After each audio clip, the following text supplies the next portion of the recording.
Muy buenos días para todos, mi nombre es Franklin Granado, soy de la Universidad Nacional Abierta a Distancia, el programa de Ingeniería de Telecomunicaciones. Me muestro mi documento de identidad para verificar mi nombre.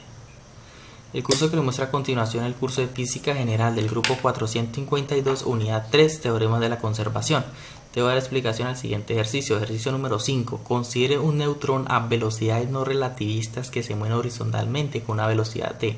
Velocidad del neutrón es igual a 1,94 por 10 al cuadrado metros sobre segundo en el eje X. Adicionalmente, un núcleo de helio se mueve verticalmente con una velocidad d. Velocidad del helio es igual a 1,61 por 10 a la 1 metros sobre segundo en el eje Y. Como se observa en la figura, acá tenemos la figura antes de la colisión, donde el neutrón está en forma horizontal y el helio está en forma vertical. Ahora nos dice, el neutrón y el núcleo helio tienen una colisión perfectamente inelástica en el cual el núcleo captura al neutrón y sale una magnitud de velocidad acá donde se suma. Entonces, ¿eso qué nos quiere decir?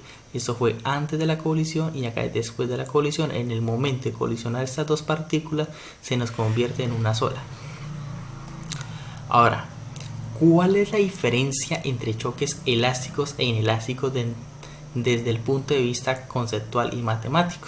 Bueno, de conceptual podemos observar que en el choque, cuando sea elástico, no se genera pérdida de energía cinética, ya que la cantidad de movimiento y la energía se conservan de manera continua, ya que ese choque es elástico. Acá es antes de la colisión, acá después de la colisión. Como pueden observar, cuando ellas colisionan, lo único que se genera es que sean para direcciones contrarias, pero la energía cinética se conserva. Ya como podemos observar las ecuaciones que representa este comportamiento. Ahora, cuando el choque sea inelástico, el momento se conserva, pero la energía cinética no, ya que este tipo de choques se conserva es el momento del sistema, pero la energía cinética no, ya que esta transfiere en algo. ¿Cómo así? Aquí tenemos la colisión antes del choque en direcciones opuestas, y en el momento que ellas colisionan, como pueden observar, se tratan de convertirse en una sola masa. Se suman masa 1 más masa 2. Esto es después de la colisión, quiere decir no se convierte en una sola masa. Aquí tenemos la fórmula que nos representa este comportamiento. Ahora, ¿cómo son las expresiones matemáticas que se expresan a conservación de la cantidad de movimiento para el sistema? Pues todos sabemos que el momento es igual a la masa por la velocidad, y ese momento es el inicial es igual al final. Entonces podemos olvidar acá que la masa inicial por la velocidad inicial es igual a masa final por la velocidad final. De esa misma manera se representa acá. Ahora, ¿cuál es el sistema de referencia más apropiado para el estudio de un sistema de colisión bidimensional? Pues esta presenta un movimiento en un sistema de referencia XY. ¿Cómo así? Acá podemos observar como un plano cartesiano donde tenemos acá el eje Y y acá el eje X. Acá es antes y después de la colisión. Entonces acá como pueden observar, ellas llegan a un punto de referencia en el momento que colisionan. Y este comportamiento nos representa estas dos ecuaciones, como podemos observar. Y acá, aquí mejor explicado, el sistema tenga solución debe cumplirse que dos de las cantidades anteriores deben ser desconocidas. Acá tenemos las dos partículas, en el momento que vayan a colisionar se nos convierte como un ángulo. Respecto el eje horizontal va a ser coseno y respecto el lado vertical va a ser seno. Esto nos representa el comportamiento de estas dos partículas cuando colisionan. Ahora, A. Determine el ángulo respecto al eje X después del choque.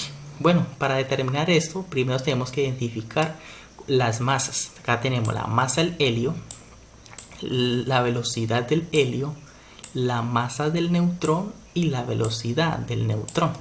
Teniendo en cuenta esto, ahora nos dice que el momento inicial es igual al momento final, y el momento es igual a la masa por la velocidad.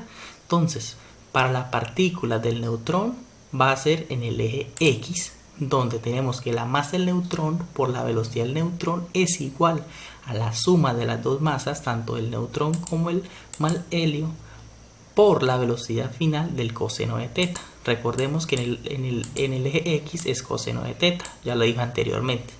Ahora, para la partícula del helio va a ser en el eje Y, donde va a ser la masa del helio por la velocidad del helio es igual a la suma de ambas masas, masa del neutrón más masa del helio, por la velocidad final de seno de teta. Recuerden que en el eje Y va a ser seno de teta. Ahora vamos a ver que antes del choque y después del choque. Antes del choque tenemos que masa del helio por velocidad del helio sobre la masa del neutrón por la velocidad del neutrón va a ser igual a la suma de juntas masas por la velocidad final de seno de teta sobre la suma de las dos masas por la velocidad final de coseno de teta. Teniendo esto planteado, podemos observar que estas dos partes de acá se pueden cancelar y podemos obtener el siguiente resultado. Masa del helio por velocidad del helio es igual a masa del neutrón por velocidad del neutrón, igual a tangente de teta. ¿Por qué salió tangente de teta? Recordemos que seno de teta sobre coseno de teta es lo mismo que decir tangente de teta. Ya después de tener esta ecuación planteada, pues vamos a hallar, a despejar a teta, al ángulo teta. Entonces, aquí tenemos ángulo de teta. Este tangente que está positivo pasa al otro lado a ser negativo. Y recuerden que tangente a la menos 1 es lo mismo que decir arco tangente. Aquí tenemos lo mismo que tenemos acá, la masa del helio por la velocidad del helio sobre la masa del neutrón por la velocidad del neutrón.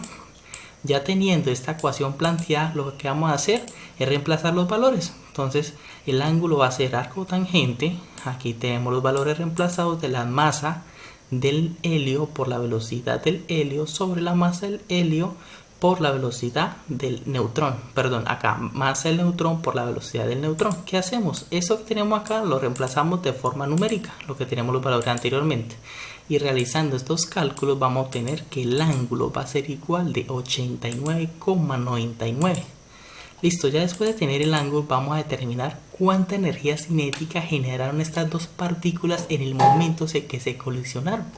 Entonces vamos a saber que la energía cinética del neutrón más la energía cinética del helio.